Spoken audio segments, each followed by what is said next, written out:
Online Manipuri की नुंगथिन की पाविंग बीर पुम नमुकपु अमुका नतराम नुक्सरी हन बदेम नमरोई अपडेट खरा थमसके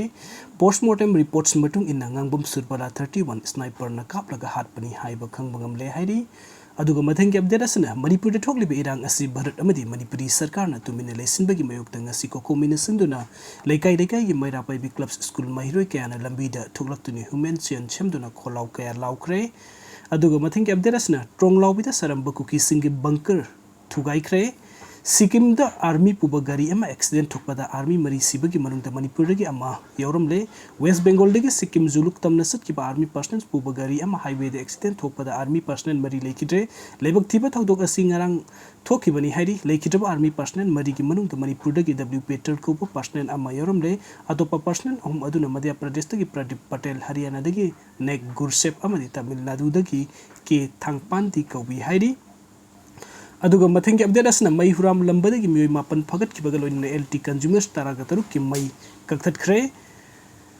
sakpi karong da leiba Kuki singda ki drugs lauraga putuna lakpa sahi nauriba muslim nupa masa ama 80 unit 12 na phagat pangam khre lusing puren korong wan bukuman gi mideng makhada akak na paw ama phangbada gi ngarang aram bai tengul unit 12 tengul loising na indo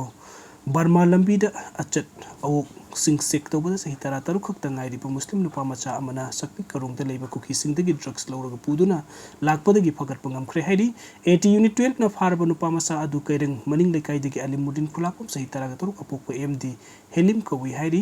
farba nupa macha adu ima evel sing da khusin na raba matung wahang pahung sak thabada Kuki sing dagi drug lauba asi handak ka thana tare laksubani haiba khang bangam khre aduga aroibagi yamna maroi update khara thamjage Kuki kulai paiba singa tampaki lal hulup amadi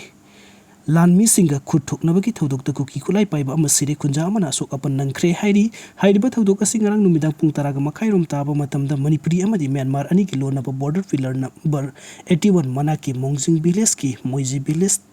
ta thokibani hairi thodok aduda leikhidaba Kuki kulai paiba adu morigi yengeng pupi village ta ki Mr Thongkhong hau lukho apokapa ngamsa pau lukho ko bamiui ama oiramba yai haina thajanari sapsapa pau di khangba ngamdri ningsing baya badi thasigi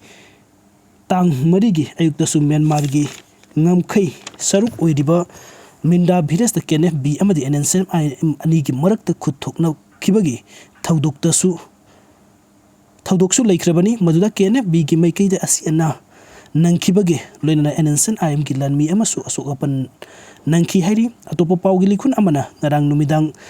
athengbada more college manakta keni amadi village volunteer singi marakta khuthok nabada mioi ama sibaga loina amana sokle hairi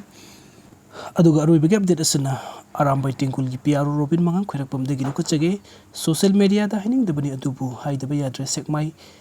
kape herga sikmai ta mi chande kautuk ta kapaga na kautuk leina pham leite ngasi tronglau bita amuk loina sena khre CDROE minai gidi awang na KNF na ngakpa khana ZRA na ngakpa mamang na KRA na ngakpa more na KNA na ngakpa haidana lengdana leina bikhi aikoi gina aikoi samri samnga lanpham amada unari do atopa amada su adum unai question seli position da leina de aduna mini advanced techniques sijna ba yamna henki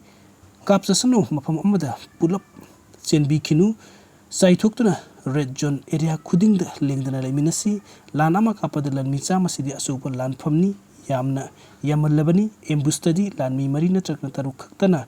aduna saithokuna laibiyo haina Robin mangang khairakpumna phungdokpidi